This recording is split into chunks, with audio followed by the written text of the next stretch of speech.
Welcome to தமிழில் உயிரியல் 12ஆம் வகுப்பு தாவரவியல் பாடம் 1. இன்னைக்கு நம்ம கிளாஸ்ல என்ன பார்க்க போறோம்னா டப்பீட்டத்தோட வகைகள் பார்க்க போறோம். போன கிளாஸ்ல டப்பீட்டம் பார்த்து முடிச்சிட்டோம். அதுல இது எத்தனை வகைப்படும் கொடுத்துருக்காங்கன்னா 2 வகைப்படும் அப்படின்னு கொடுத்துருக்காங்க. நம்பர் 1 சுரப்பு டப்பீட்டம், செகண்ட் 1 ஊடுருவும் டப்பீட்டம் அப்படின்னு கொடுத்துருக்காங்க. சுரப்பு அப்படின்னால என்ன அர்த்தம்னா ஏதோ ஒண்ணு அங்க செக்ரேட் பண்ண போகுது, சுரக்க போகுது அப்படின்னு அர்த்தம். சரியா? அந்த டப்பீட்டம் லேயர் எங்க இருந்துச்சுன்னா நமக்கு அந்த மகரந்த பையோட உள்ள இருந்த லேயர் தான் டப்பீட்டம். சோ இப்ப அது என்னவா செயல்பட ஆரம்பிக்குது அப்படின்னா சுரப்பு செக்ரேட்டரி என்னத்தை செக்ரேட் பண்ணும்னா உள்ள வளரக்கூடிய அந்த நுண் வித்துக்களுக்கும் மகரந்த துகள்களுக்கும் ஊட்டச்சத்தை வழங்கும். சுரத்தல் மூலமா அதுங்களுக்கு ஊட்டச்சத்தை வழங்குது. அடுத்தது பாருங்க, ஊடுருவும் டப்பீட்டம். இடத்துல ஊடுருவும் அப்படின்னா என்ன அர்த்தம்? உள்ள போகுது, உள்ள போயிட்டுன்னு அர்த்தம். அப்ப என்ன செய்யும்னா நமக்கு அந்த மகரந்த பையில 2-3 சுவர்கள் பார்த்தோம்ல, அது எல்லாத்தையும் அழிச்சிடும், எல்லாத்தையும் உடைச்சிட்டு நேரடியா எங்க போகுதுன்னா மகரந்த துகள்குள்ள போயிட்டு நேரடியா அந்த மகரந்த துகள்களுக்கு வளரக்கூடிய அந்த செல்களுக்கு என்ன பண்ணுது? ஊட்டம் அளிக்குது. அப்ப இது ரெண்டுமே என்ன பண்ணும்னா வளரக்கூடிய அந்த நுண்வித்து மகரந்த துகள்களுக்கு தேவையான ஊட்டச்சத்து வழங்கும். ஓகேவா? இதுல இந்த ஊடுருவம் பாத்தீங்கன்னா இங்க என்ன கொடுக்காங்க பாருங்க, உட்புற கிடைமட்ட சுவர்களையும் ஆரச்சுவர்களையும் இழந்து, ஏன்னா எல்லாத்தையுமே உடைச்சிட்டு அது உள்ள போயிட்டு உள்ள என்னவா மாறுதுன்னா ஒரு பெரிபிளாஸ்மோடியம், அது எல்லாத்தையும் அழிச்சிட்டு பெரிபிளாஸ்மோடியம்ங்கிற ஒரு வடிவத்தை உருவாக்கிக்குது. அடுத்தது பாருங்க, டப்பீட்டத்தின் பணிகள். அதுல ஃபர்ஸ்ட் பாயிண்ட் பாருங்க, வளரும் நுண் வித்துகளுக்கு ஊட்டம் அளிக்கிறது. அதோட வேலையே அதான், வளரக்கூடிய அந்த போலன் கிரெயின்ஸுக்கு என்ன செய்யும்? தேவையான ஊட்டச்சத்தை அளிக்கும். 2வது யுபிஷ் பாடின்னு கொடுத்துருக்காங்க. அந்த உள்ள இருக்க டப்பீட்டம் லேயர் என்ன செய்யும்னா யுபிஷ் பாடி அப்படின்னு சொல்லக்கூடிய ஒரு சின்ன ஒரு அமைப்பை உருவாக்கும். அந்த அமைப்பு எதுக்காகனா ஸ்போரோ பொலினின் ட்ரைஃபைனல் நம்ம படிச்சோம்ல, அந்த ஸ்போரோ பொலினின் உற்பத்திக்கு மெயினா யார் காரணம்னா இந்த யுபிஷ் பாடி தான். அது மட்டும் இல்லாம நம்ம அந்த ஆரஞ்சு கலர் மஞ்சள் கலர் பொடி பார்த்தோம்ல, அது பிசு பிசுப்பான திரவம் பார்த்தோம்ல போலன் கிட்டலாம், அதெல்லாம் அது மேல ஒட்டிக்கிறதுக்கு ஹெல்ப் பண்றதும் யாருன்னா இந்த யுபிஷ் பாடிஸ் தான். இதுங்கதான் என்ன செய்யும்னா அந்த ஆரஞ்சு கலர் அந்த பிசு பிசுப்பான திரவத்தை எல்லாத்தையுமே அந்த மகரந்தத்துக்கு செக்ரீட் பண்ணும். அடுத்தது, போலன் கிட்டுக்கு தேவையான வேதிப்பொருட்களை தந்து அவை மகரந்த துகளின் பரப்புக்கு கடத்தப்படுகிறது. அடுத்தது, சூலக முடியின் ஒதுங்குதல் வினைக்கான ரிஜெக்ஷன் ரியாக்ஷன். அப்படியே ஆப்போசிட்ல பாருங்க, இங்க நான் டிக் பண்ணி காமிச்சிருக்கேன் பாருங்க.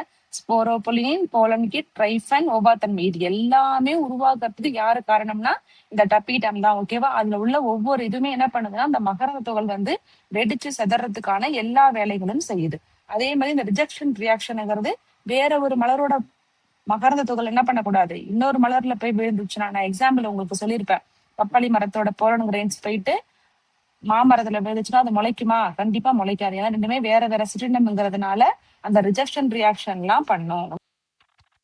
அடுத்தது பாருங்க, மகரந்த அறை கொடுத்திருக்காங்க. நம்ம இதுக்கு முன்னாடி என்ன பார்த்தோம்? மகரந்த சுவர் பார்த்தோம். அடுத்தது மகரந்த அறை பார்க்க போறோம். இதுல பாருங்க, மகரந்த அறை இளம் நிலையில் நுண்வித்துகளாலும் முதிர்ந்த நிலையில் மகரந்த துகள்களாலும் நிறைந்திருக்கும். நுண்வித்து தாய் செல்கள் குண்டல் பகுப்படைந்து, நுண்வித்து தாய் செல்கள் குண்டல் பகுப்படைஞ்சா அடுத்தது யாரதான் கொடுக்கும்னா நுண் வித்துக்களை தான் கொடுக்கும். அடுத்தது வாங்க, இணைப்பு திசு. இணைப்பு திசுங்கிறது எங்க இருக்கு? நம்ம இந்த படத்துக்கு வாங்க. இந்த பட்டர்ஃபிளை ஸ்ட்ரக்சர்ல பாத்தீங்கன்னா நமக்கு சென்டர்ல ஏதோ கொடுத்துருக்காங்க பாருங்க. இந்த இடத்துல இருக்கிறது தான் யாருன்னா இணைப்பு திசு. 2 மடலுக்கும் நடுவுல இருக்கிறது தான் இணைப்பு திசு. இது மகரந்த மடல்களுக்கு இடையில் காணப்படும் வளமற்ற திசு பகுதியாகும். இது வாஸ்குலார் திசுக்களை கொண்டுள்ளது. இது உள்பக்க டப்பீட்டத்தின் உருவாக்கத்திற்கு பங்களிக்கிறது. அடுத்தது வாங்க, நுண் வித்துகள் மற்றும் மகரந்த துகள்கள். இது ரெண்டுமே எங்க இருக்கு? உள்ள இருக்கும். ஓகேவா? நுண்வித்து தாய் செல்கள், திரும்ப திரும்ப இந்த லைன் வந்துட்டே இருக்கு, பாத்துக்கோங்க. இந்த நுண்வித்து தாய் செல் குண்டல் பகுப்படைந்து என்னவா மாறும்? நுண் வித்துக்களை கொடுக்கும். ஓகேவா? மகரந்த துகள் எதுல இருந்து வரும்? நுண் வித்துல இருந்து தான் வரும், பெறப்படுகிறது. நுண் வித்துகள் புரோட்டோபிளாசம் பெற்று முழுமையாக வளர்ச்சி அடையாத சுவற்றினால் சூழப்பட்டுள்ளது. மகரந்த துகளில் என்னென்னலாம் இருக்கும்? ஒரு முதிர்ச்சி அடைந்த மகரந்த துகளுக்குள்ள என்னெல்லாம் இருக்கும்னா புரோட்டோபிளாசம், அடர்ந்த சைட்டோபிளாசத்தையும், மையத்துல கண்டிப்பா என்ன இருக்கும்? உட்கரு இருக்கும். ஓகேவா? இதன் சுவர் உட்புற இன்டைன் மற்றும் வெளிப்புற எக்ஸைன். மகரந்த துகள்களை சுத்தி 2 உரை இருக்கு. அதோட வெளி உரை பேரு எக்ஸைன், உள் உரை பேரு இன்டைன் அப்படின்னு 2 அடுக்கால இருக்கு.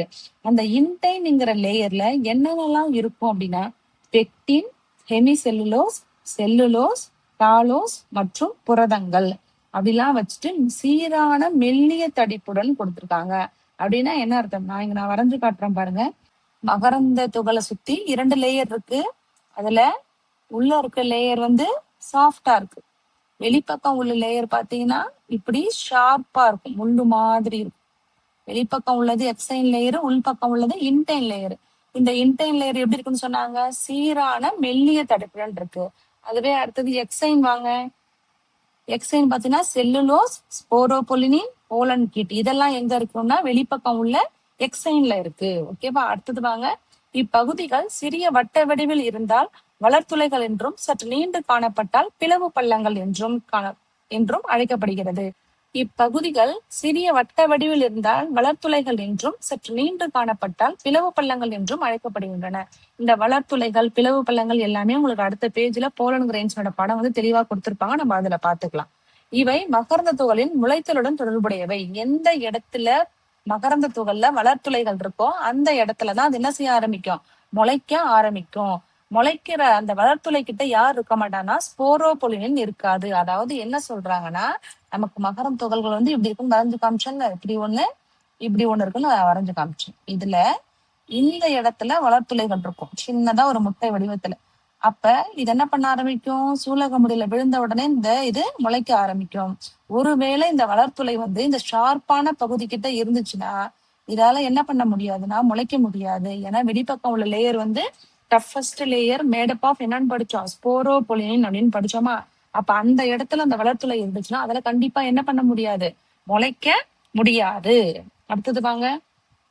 வளர்த்துளை பகுதியில் ஸ்போரோபொலினின் பொதுவாக காணப்படுவதில்லை. எக்ஸைனின் புறப்பரப்பு மென்மையாகவோ அல்லது பல வகை அலங்கார பாங்குகளுடன் உள்ளது. ஏன்னா எல்லா தாவரங்களும் ஒரே மாதிரி இருக்கிறதுல, அதனால ஒவ்வொரு தாவரத்திலையும் ஒவ்வொரு மாதிரி அந்த வடிவங்கள் நமக்கு இருக்கலாம். அடுத்தது பாருங்க. அலங்கார பாங்குகள் தாவரங்களை அடையாளம் கண்டறியவும் வகைப்படுத்தவும் பயன்படுகின்றன.